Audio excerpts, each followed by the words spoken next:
Presentación de proyecciones de rodilla y fémur. Al igual que todos los huesos largos, el cuerpo, la diástasis del fémur, es la porción más larga y delgada del hueso. En la imagen que está a la izquierda, en el extremo distal muestra la posición de la rótula o patela, que es el hueso sesamoideo más grande del cuerpo. Y la patela se localiza por delante de la parte distal del fémur. Si se dan cuenta, la porción más distal de la rótula está por encima de la articulación de la rodilla, aproximadamente 1,5 centímetros cuando la pierna está en extensión completa. Esta relación adquiere importancia durante el posicionamiento para la radiografía de la articulación rotuliana. La superficie rotuliana es la depresión uniforme y poco profunda, triangular, en la parte anterior distal del fémur, que se extiende hasta la parte inferior de la rótula. Esta depresión a veces también se denomina surco intercondilio, también algunos lo llaman garganta troclear. Troclea significa polea o estructura con forma de polea. Se debe conocer estas tres denominaciones porque designan una depresión regular poco profunda. Cuando la pierna está en extensión completa, la rótula propiamente dicha está por encima de la superficie rotuliana. Sin embargo, a medida que nosotros vamos flexionando la pierna, la rótula, que está unida a tendones musculares voluminosos, se mueve distalmente o hacia abajo sobre la superficie rotuliana. En la imagen que está a la derecha, que es la vista posterior del fémur, muestra mejor los dos cóndilos redondeados grandes, separados en el plano distal y posterior por la escotadura intercondilia profunda, por encima de la cual está la superficie hipopítrea. Las porciones distales redondeadas de los cóndilos medial y lateral contienen superficies articulares lisas que se articulan con la tibia. El cóndilo medial se extiende más abajo o distalmente que el cóndilo lateral, cuando el cuerpo del fémur está vertical. Esto explica el por qué el rayo central debe tener una angulación aproximadamente entre 5 a 7 grados en dirección cefálica para la proyección lateral de la rodilla, a fin de que ambos cóndilos se superpongan directamente cuando el fémur esté paralelo al receptor de la imagen. Este fenómeno también puede observarse en la figura que está a la izquierda de la imagen anterior, que ilustra que en posición anatómica erecta, con los cóndilos femorales distales paralelos al suelo, en la articulación de la rodilla, el cuerpo del fémur forma un ángulo de aproximadamente 10 grados con la vertical en el adulto promedio. Este rango oscila entre 5 hasta 15 grados. Este ángulo será mayor en una persona de talla baja con pelvis ancha y será menor en una persona alta con una pelvis estrecha. Por lo tanto, este ángulo por lo general es mayor en las mujeres que en el hombre. Una diferencia entre los cóndilos medial y lateral es el tubérculo del adductor. Es un área ligeramente elevada en la que se inserta el tendón del músculo aductor. Este tubérculo está en la parte posterolateral del cóndilo medial y este se puede observar mejor en la imagen lateral ligeramente rotada del fémur distal y la rodilla. Este tubérculo del aductor en el cóndilo medial es un hallazgo importante para determinar si la rodilla está subrotada o sobrerotada en la proyección lateral y corregir una posición errónea cuando la rodilla no está en posición lateral verdadera. En el extremo proximal de la tibia, esta está compuesta por dos formaciones voluminosas llamadas tuberosidades tibiales, una medial y otra lateral. La superficie articular superior de las tuberosidades tibiales está representada por las cavidades glenoides, las mesetas tibiales, las cuales se articulan con los cóndilos femorales. Como observan en la imagen lateral, las carillas articulares que conforman la meseta tibial presentan una pendiente posterior de 10 a 20 grados con el eje longitudinal de la tibia. Esta consideración anatómica reviste importancia, pues para una proyección AP de rodilla, el rayo central debe tener un ángulo en relación con el receptor de imagen y la mesa de manera que esté paralelo a la meseta tibial. Este ángulo del rayo central es esencial para poder observar un espacio articular abierto en una proyección AP de rodilla. En donde se ve la imagen lateral de la rodilla, muestra la relación que hay entre la rótula y la superficie rotuliana del extremo distal del fémur. Como les decía anteriormente, la rótula es el hueso sesamoideo más grande, está integrada al tendón del cuádriceps femoral. Por tanto, cuando uno flexiona la pierna, la rótula se mueve hacia abajo y es llevada dentro de la escotadura intercondilia. Una flexión parcial de casi 45 grados, como la que está en la imagen, determina una tracción parcial de la rótula hacia abajo. Pero si uno flexiona 90 grados la pierna, la rótula llega hasta el extremo más distal del fémur. Por tanto, este movimiento y la relación que hay entre la rótula y el fémur distal son importantes para el posicionamiento de la radiografía de la rodilla y la proyección de rótulas axiales. La imagen donde ven una rótula axial es la imagen axial del fémur distal, muestra la relación que tiene la rótula con la superficie rotuliana, o escotadura intercondilia o garganta troclear,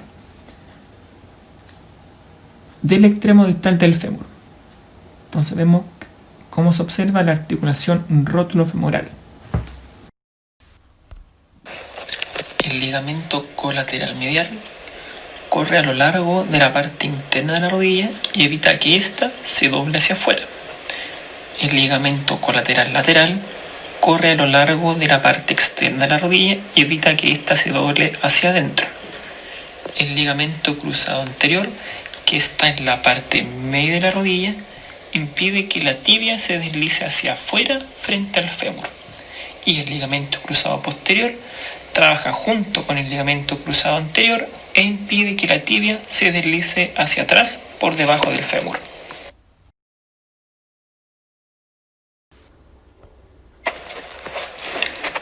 El ligamento cruzado anterior tiene origen en la parte anterior de la región intercondilia de la tibia y se inserta en la parte posterior del lado medial del cóndilo lateral del fémur. Y el ligamento cruzado posterior tiene origen en la parte posterior de la región intercondilia de la tibia y se inserta en la parte anterior de la cara lateral del cóndilo medial del fémur.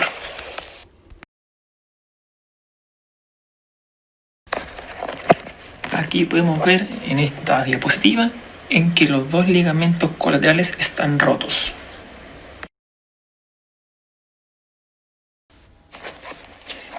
El ligamento rotuliano, parte distal del músculo del cuádriceps que pasa desde el vértice y márgenes adyacentes de la rótula hasta su punto de inserción, que es la tuberosidad tibial. El ligamento colateral lateral tiene origen en el epicóndilo lateral del fémur y se inserta en la cara lateral de la cabeza del peroné. Y el ligamento colateral medial tiene un origen en el epicóndilo medial del fémur y se inserta en la parte superior de la cara medial de la tibia. Radiografía de rodilla AP. Folio 18 por 24 centímetros longitudinal a 1 metro de distancia con buque. Rayo central paralelo a la mesa tibial para el paciente promedio. Por tanto, el rayo central es perpendicular al receptor de la imagen. Centraje bajo el vértice de la rótula. Posicionamiento, paciente en decúbito supino o acostado sobre la mesa con la pierna extendida. De ahí rotamos la pierna generalmente 5 grados para dejar la rótula entre ambos cóndilos femorales o hasta que la línea interepicondílica sea paralelo al plano del receptor de la imagen.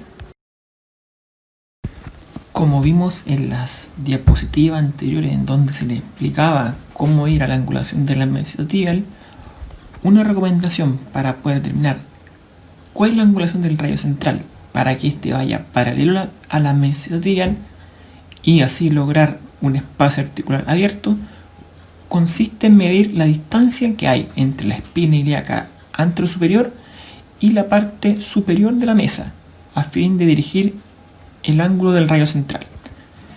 Si el paciente en promedio es de muslos y nalgas delgadas o que la distancia sea menor de 19 centímetros, la angulación que debe llevar el rayo central es de 3 a 5 grados en dirección caudal.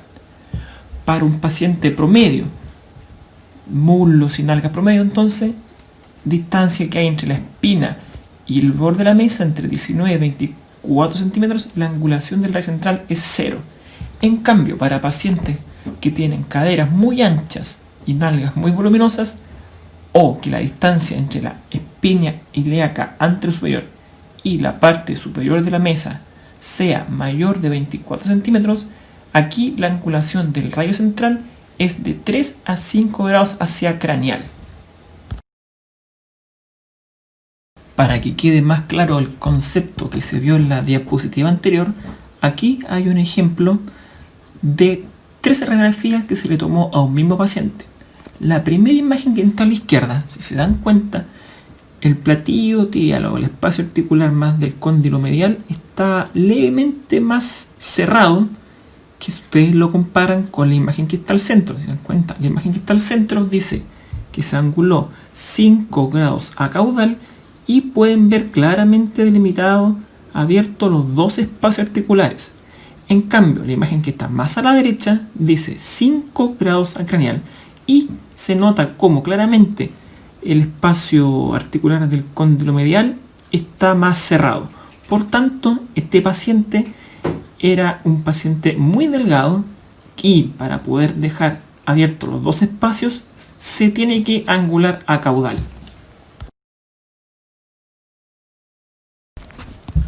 Entonces, este es un ejemplo de una radiografía de rodilla frontal. ¿Qué estructuras vamos a ver? Vamos a ver el extremo distal del fémur y los extremos proximales de la tibia y el peroné. También vamos a ver el espacio articular femorotibial tiene que estar abierto y las carillas articulares de la tibia se observan en sus extremos con una mínima parte de su superficie. Además, no debe estar rotada, lo que se refleja por el aspecto simétrico de los cóndilos femorales y tibiales y el espacio articular. Además, hay una superposición entre la mitad medial de la cabeza del peroné con la tibia. La eminencia intercondilia se observa en el centro de la escotadura intercondilia.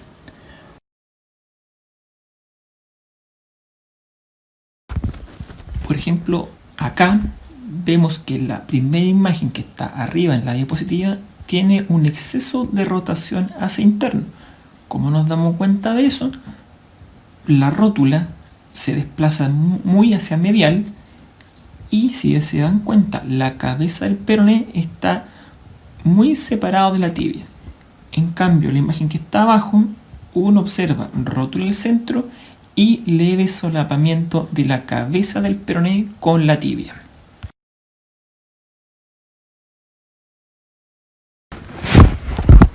A modo de resumen, los criterios radiográficos para una radiografía de rodilla P son: la rótula se va a encontrar en el centro de la placa, el espacio articular de la rodilla se tiene que ver claramente, tiene que haber una representación horizontal de los platillos tibiales, la cabeza del peroné solo se solapa con la tibia en su porción superior interna, tienen que visualizar tejidos blandos y la eminencia intercondilia se observa en el centro de la escotadura intercondilia.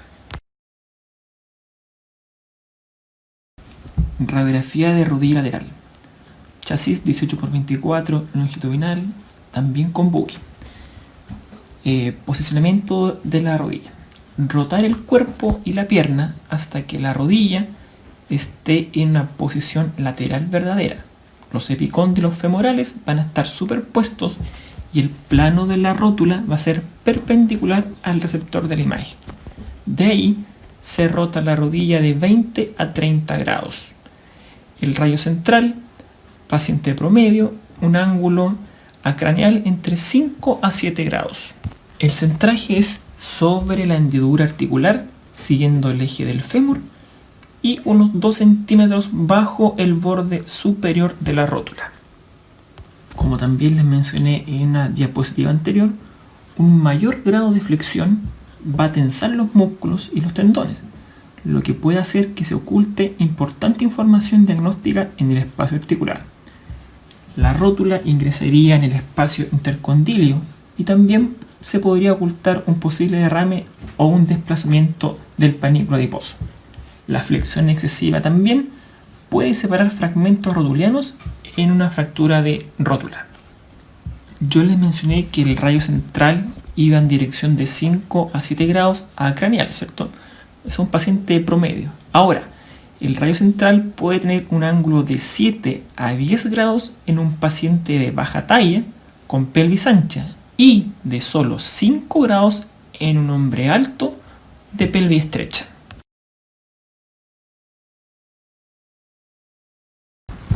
Aquí vemos cómo está exagerada la flexión de la rodilla. Aquí vemos que está flexionada más de 30 grados.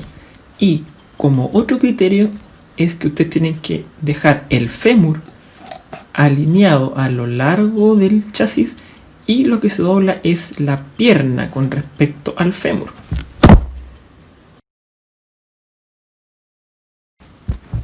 Esta radiografía sí está bien tomada. Si se dan cuenta, el fémur va a lo largo del eje del chasis y está flexionada la pierna y está doblada en unos 20 a 30 grados. Y también podemos ver que están los cóndilos femorales superpuestos, la rótula de perfil.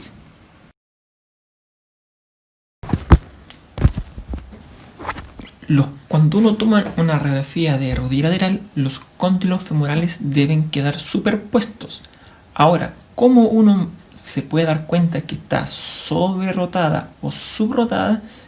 Uno se basa en identificar el tubérculo del aductor, que está presente siempre en el cóndilo medial, y otro criterio es el grado de superposición que hay entre la cabeza del peroné y la tibia.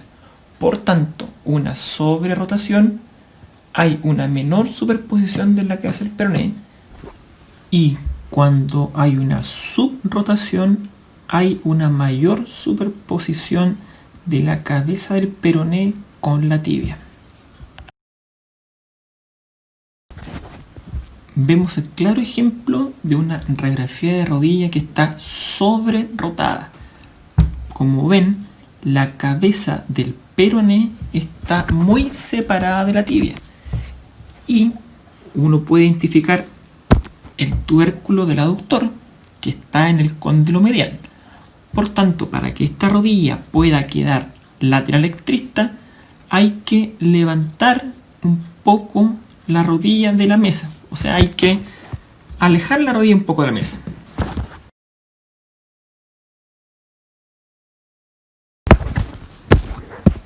Tenemos en esta diapositiva el caso contrario. Aquí está subrotada. ¿Cómo nos damos cuenta? Está muy superpuesta la cabeza del peroné con la tibia. Y aquí es aún mucho más visible el tubérculo del aductor, que está en el cóndilo medial.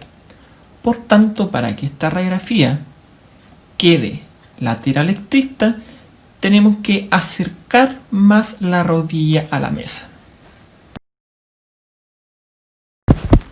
Entonces, los criterios radiográficos para una radiografía de rodilla lateral son superposición de los cóndilos femorales, apertura del espacio fémoro-rotuliano, visión lateral de la rótula, leve superposición del peroné y la tibia. Eventualmente podría haber una apertura de la articulación peronea tibial superior, cóndilos femorales superpuestos, especialmente en su cara dorsal, y visualizar tejidos blandos.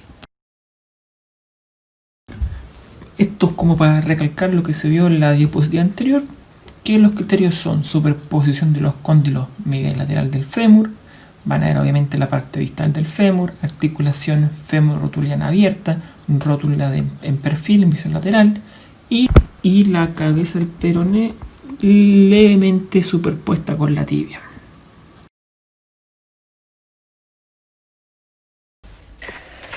La enfermedad de Osgood-Schlatter es una causa frecuente de dolor en el segmento anterior de la rodilla en niños.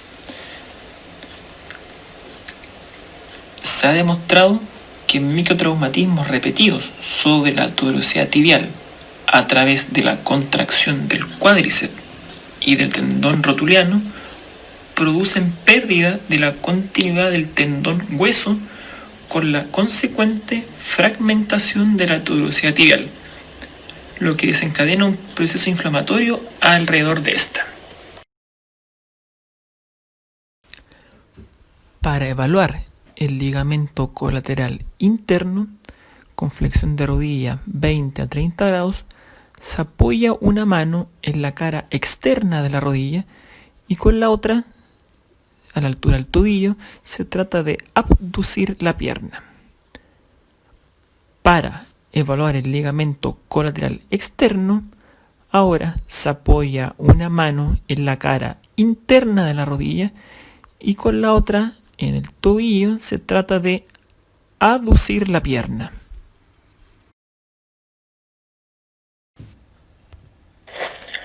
Prueba del cajón posterior. Es la prueba que sirve para evaluar la integridad del ligamento cruzado posterior.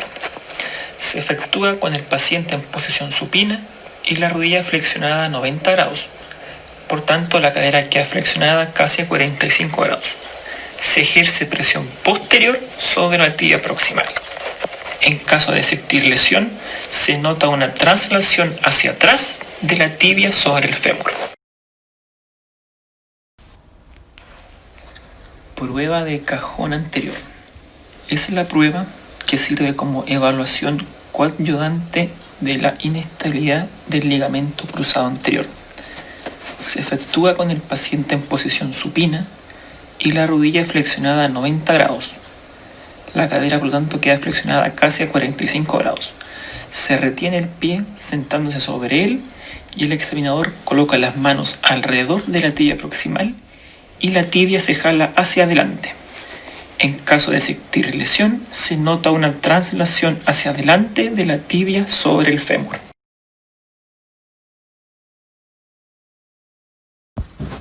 Proyección de rodilla AP oblicuo lateral.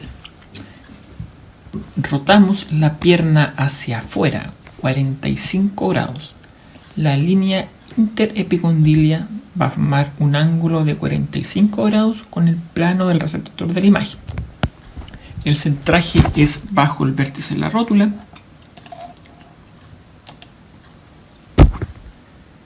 Y el rayo central va a ser perpendicular para el paciente promedio.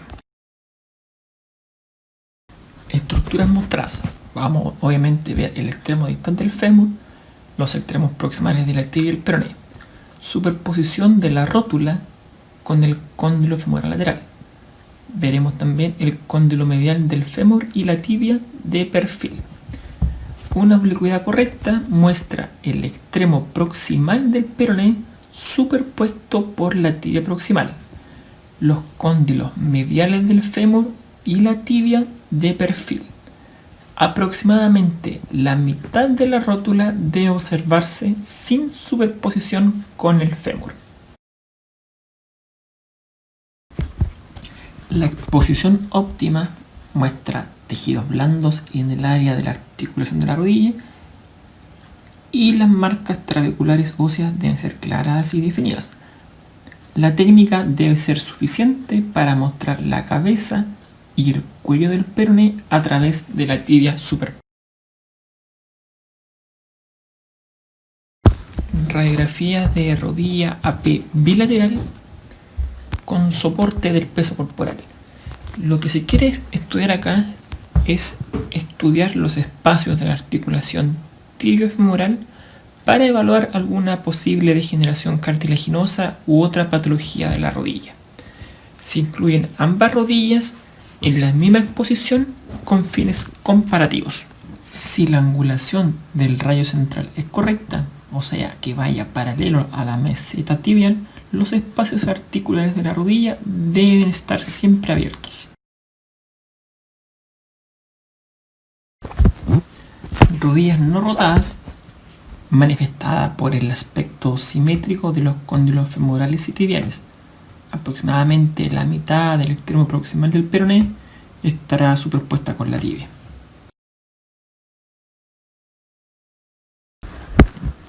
Proyección oblicua medial AP. Lo que se tiene que hacer para poder obtener esta radiografía es rotar la pierna hacia adentro, ahora en 45 grados. Por tanto, la línea interepicondilia debe formar un ángulo de 45 grados con el receptor de la imagen.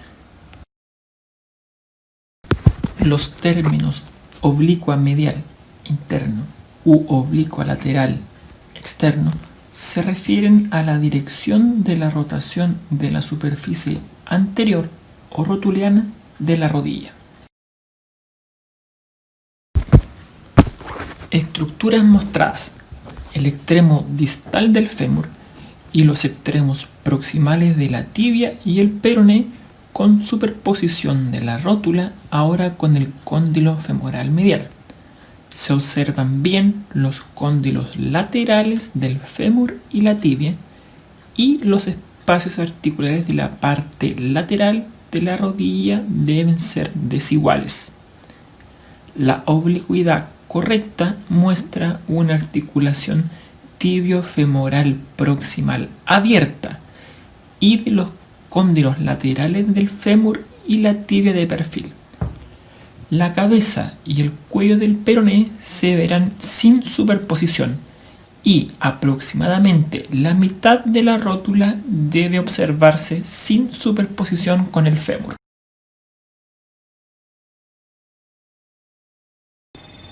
Radiografía de túnel intercondilio, método de Camp-Coventry. En pronación se flexiona la rodilla entre 30 a 45 grados. Ahora, el rayo central tiene que seguir esta angulación de la pierna. Por tanto, si flectan ustedes la pierna a 40 grados, deben angular el rayo central 40 grados hacia caudal.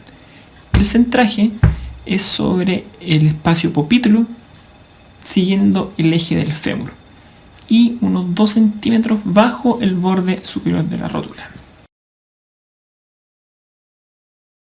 En esta diapositiva se ve más claro lo que les decía anteriormente. Si ustedes flexionan la rodilla 40 grados, el rayo central tiene que ir 40 grados para acompañar el ángulo de esta flexión.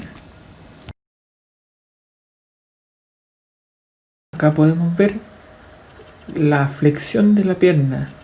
El paciente posicionado dobló la pierna 40 grados, por lo tanto el tubo se anguló 40 grados a caudal.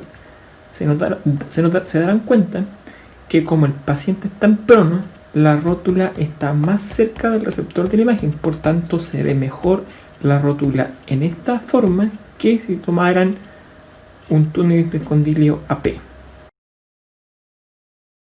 Los criterios radiográficos de esta proyección es que en esta proyección la escotadura intercondilia se va a observar de perfil, abierta y sin superposición de la rótula. Obviamente la radiografía no puede quedar rotada, como nos damos cuenta por el aspecto simétrico de la parte posterior distal de los cóndilos femorales y la superposición de aproximadamente la mitad del extremo proximal del peroné con la tibia. Deben observarse bien las carillas articulares y la espina tibial sin superposición. Por tanto, la fosa intercondílea se ve con claridad, los cóndilos femorales se verán sin solapamiento y los platillos tibiales se verán en forma de línea. El método del túnel intercondilio de Camp-Coventry en posición peronal es mucho más cómodo para el paciente. Ahora también hay otra opción que es el método de Home-Lap. ¿En qué se trata esta posición de esta rodilla? Se llama el posicionamiento del arrodillado o en 4 patas, en donde se solicita que el paciente soporte el peso corporal, sobre todo sobre la rodilla no afectada. Se solicita al paciente que se incline lentamente hacia adelante de 20 a 30 grados y que mantenga esa posición. Esta maniobra determina una flexión de la rodilla de 60 a 70 grados. Y el rayo central va perpendicular al espacio popliteo.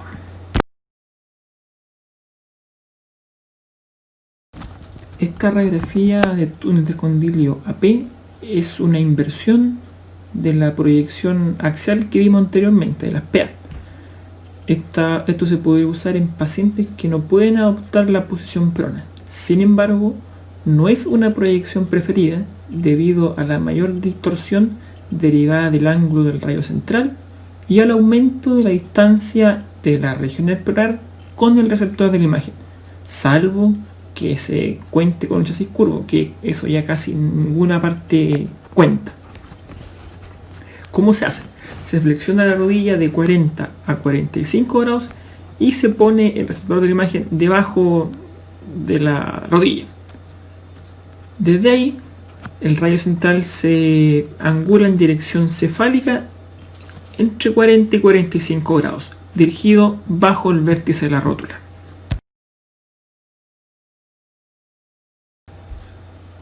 Ahí una demostración de cómo se posiciona y se obtiene esta radiografía de túnel intercondilio AP. Si al paciente le cuesta flexionar la pierna, uno puede colocar esponja, algo radiolúcido que le ayude a mantener la flexión de la rodilla. Por tanto, si logran flexionar la pierna a 40 grados, angulen el tubo acraneal 40 grados.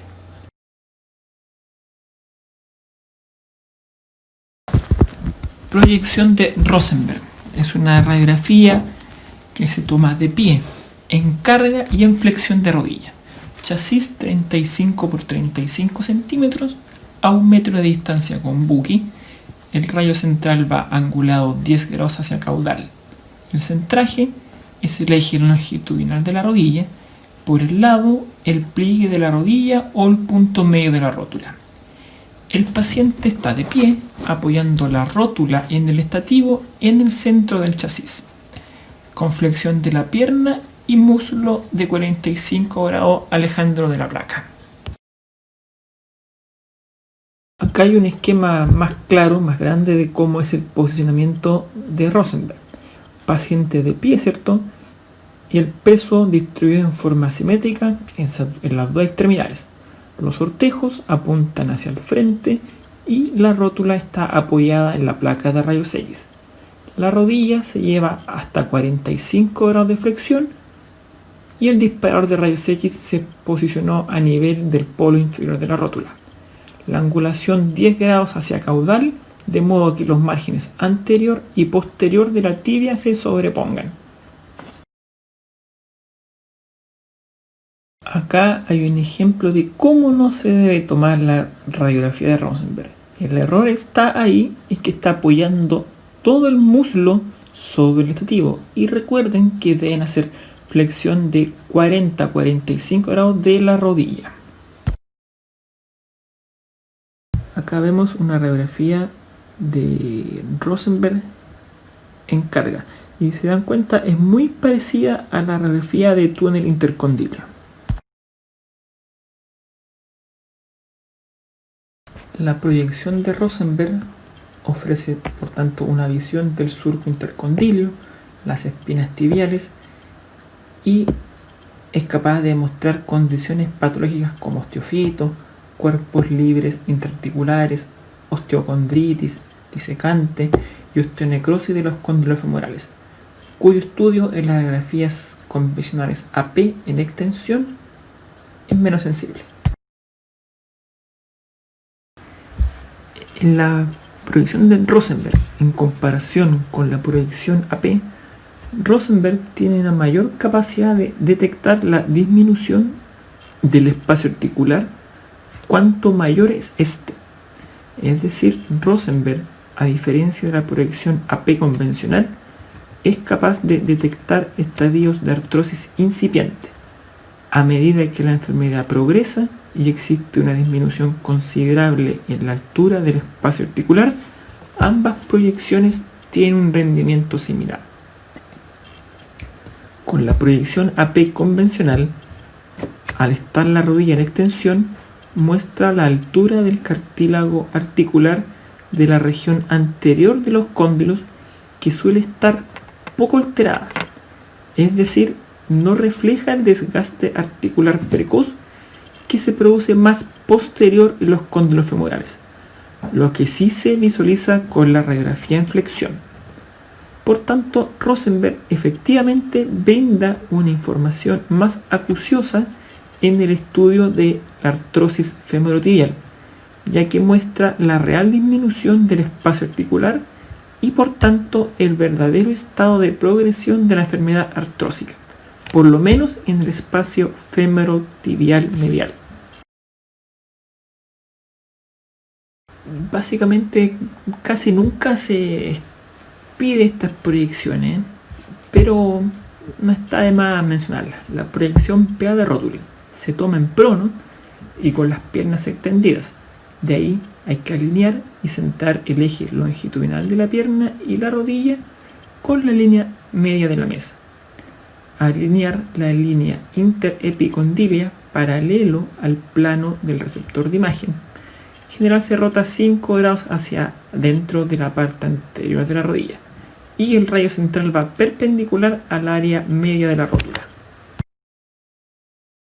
Criterios radiográficos. Estructuras mostradas. La rodilla y la rótula con óptima definición de esta última estructura debido a la disminución de la distancia objeto-película si es que se hubiese tomado de la forma contraria a P.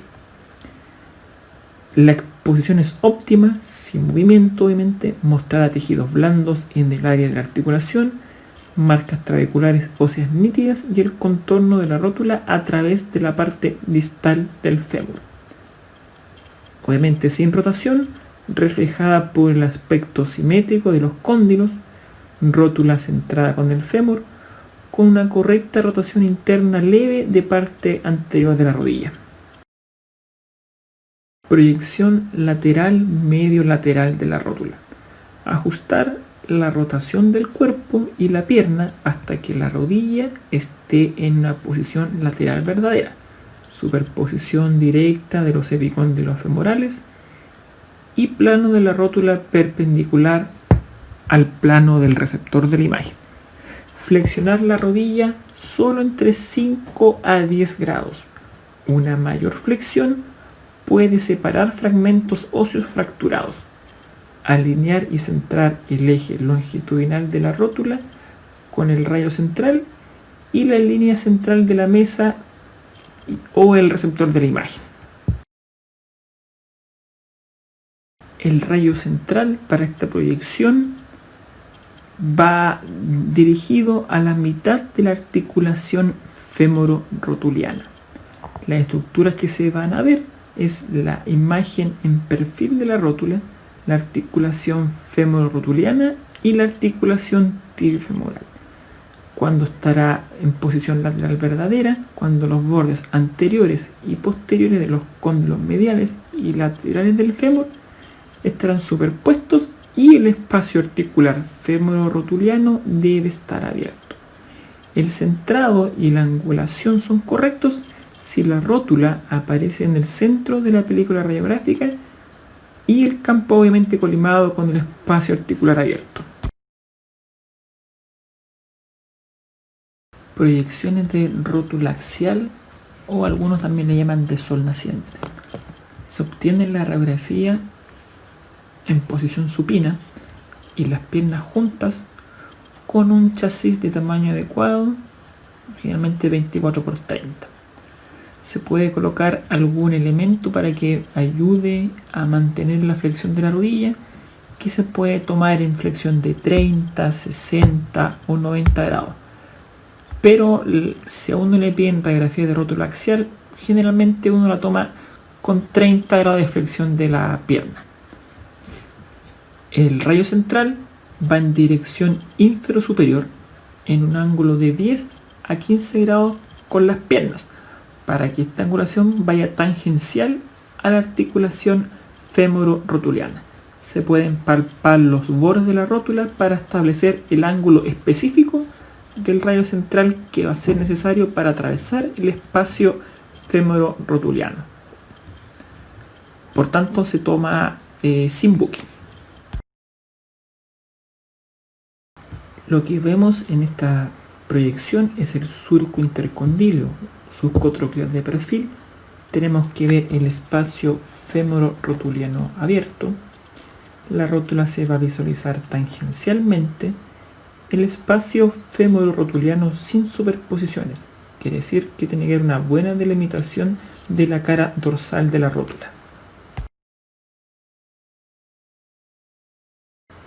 Como les había dicho, uno puede tomar la rótula axial en distintas angulaciones, 30, 45, 60, 90 grados, pero a medida que uno más aumenta la flexión de la rodilla, la rótula encaja más en la tróclea femoral y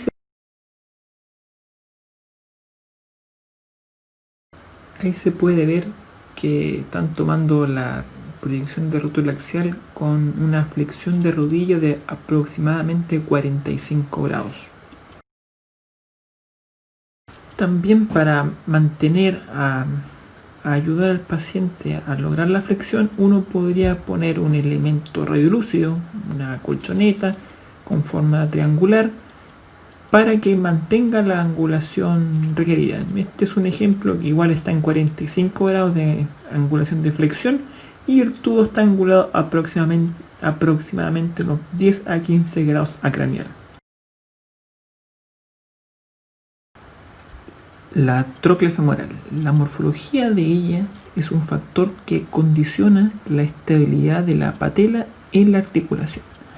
La displasia troclear es una malformación anatómica localizada en el tercio superior de la superficie articular de la tróclea, que se debe a anomalías en el crecimiento de las carillas articulares, constituyendo un factor fundamental y constante en la inestabilidad patelar objetiva.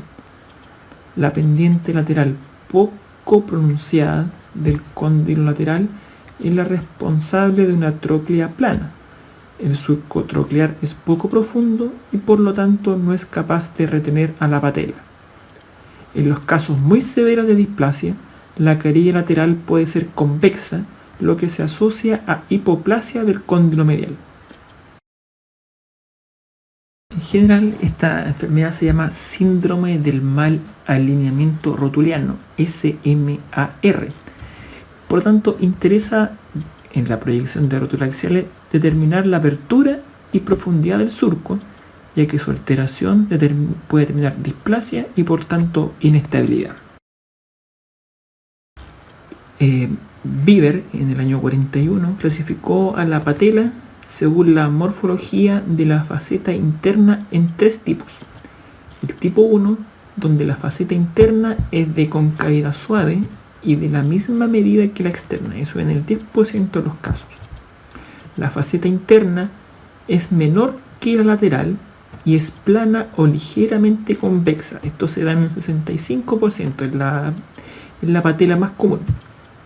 El tipo 3, la faceta interna es muy pequeña en comparación con la lateral y es convexa, casi vertical. Este tipo de patela es la que se relaciona con la mayor inestabilidad. Rótula axial, método de Hudson. Se toma en posición prona, se pone el chasis debajo de la rodilla, de ahí flexionamos la rodilla en 45 grados. Debemos alinear el rayo central, aproximadamente angulando acraneal entre 15 y 20 grados con respecto al eje longitudinal de la pierna. Por tanto, vamos tangencial a la articulación femoro-rotuliana. Con respecto a la proyección de Hudson, algunos autores también dicen que solo se debe flexionar 20 grados para evitar que la rótula sea traccionada hacia el canal femoro-rotuliano. Pero ahora vamos a hablar del método de Stegat. Es muy similar al método anterior, pero aquí ahora hay una flexión aguda de la rodilla. ¿Cómo se obtiene? En posición prono, con el chasis debajo de la rodilla, se flexiona lentamente la rodilla hasta llegar a un mínimo de 90 grados. Se le solicita al paciente que mantenga esa posición ejerciendo alguna tracción con alguna cinta o alguna gasa. El rayo central tiene que ir tangencial al espacio articular femoro-rotuliano, más o menos angulado entre 15 a 20 grados. Como principal desventaja del método de Stegat es que la flexión aguda de la rodilla tensa el cuádriceps, por tanto tracciona la rótula hacia el surco intercondilio, lo que reduce el valor diagnóstico de esta proyección.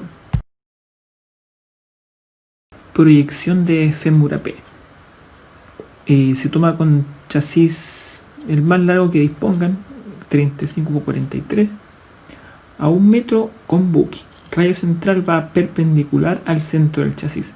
El centraje es el punto medio del fémur. El posicionamiento es paciente en decúbito supino, con la pierna en extensión. Rotaremos el miembro 5 a 10 grados para dejar la rótula sobre el fémur. ¿Qué debe incluir esta proyección? Debe incluir desde el fémur desde la cadera hasta la rodilla. Si no alcanza a salir completo la proyección de fémur, se deben tomar en 2 chasis, desde rodilla hacia arriba, una proyección, y desde la cadera hacia abajo. Representación esquemática para el centraje de fémur. Punto medio del fémur, el centraje. Como les decía, lo que debemos incluir es la mayor parte del fémur, incluyendo una articulación, demostración de todo el largo del cuello femoral y visualización de una pequeña parte del trocante menor. Proyección de fémur lateral. Al igual que como ocurría con la proyección de fémur frontal, cuando tomemos proyección de fémur lateral puede que no nos alcance en un solo chasis. Por lo tanto, debemos tomar 2 proyecciones, una para la parte de la rodilla distal y otra para la zona de la cadera proximal. Por tanto, el centraje es el punto medio del fémur.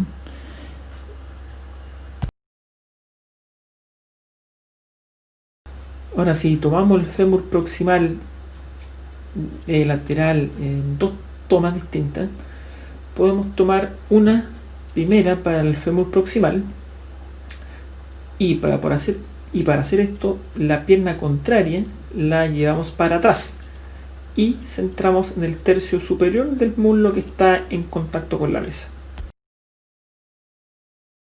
Ahora, para tomar la parte del fémur distal en vista lateral, la pierna contraria ahora la cruzamos, la pasamos sobre la pierna que vamos a tomar, y es similar al posicionamiento de la rodilla lateral. Y ahora el centraje va a ir ajustado al borde inferior de la placa, cosa que la placa quede unos 5 centímetros bajo la rodilla. Entonces aquí tenemos las 2 tomas del fémur lateral. Obviamente si alcanza en un solo chasis lo tomamos en uno, pero por el largo en los pacientes adultos es difícil que alcance en una sola placa. La idea obviamente es incluir en la placa la mayor parte del fémur conteniendo una articulación. Se va a ver una visualización de lo más axial posible del cuello femoral sin que resalte mucho el trocánter proximal.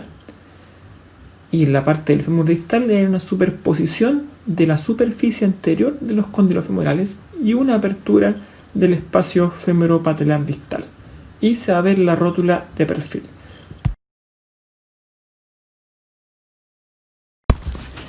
La teleradiografía o radiografía de extremidades inferiores, como se le dice hoy en día, consiste en una exposición única, incluyendo desde las caderas hasta los tobillos, con el foco distante a 1,80 m del paciente, lo que disminuye errores de magnificación. La alineación de las extremidades se consigue con rótulas en posición frontal, ya que deformidades en valgo o varo pudieran ser enmascaradas por rotación interna o externa de la extremidad. La evaluación tridimensional de la extremidad queda reservada para algunas deformidades particulares y requiere una proyección lateral adicional.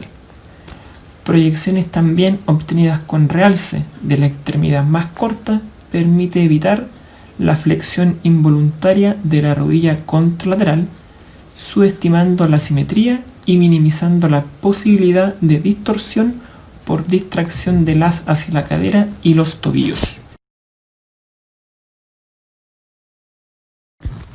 La teleradiografía se ha impuesto actualmente como el método de elección para el análisis de la anisomelia.